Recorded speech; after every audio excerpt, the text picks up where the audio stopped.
Hi everyone, today we will talk about how to fix or how to solve Facebook business page. To know how to fix or how to solve Facebook business page, you should just go to settings like this. You will click.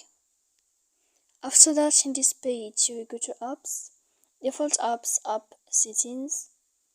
When you will see this list, you will go down to find the application of Facebook and you will enter. Then in this page you will go to click for stop.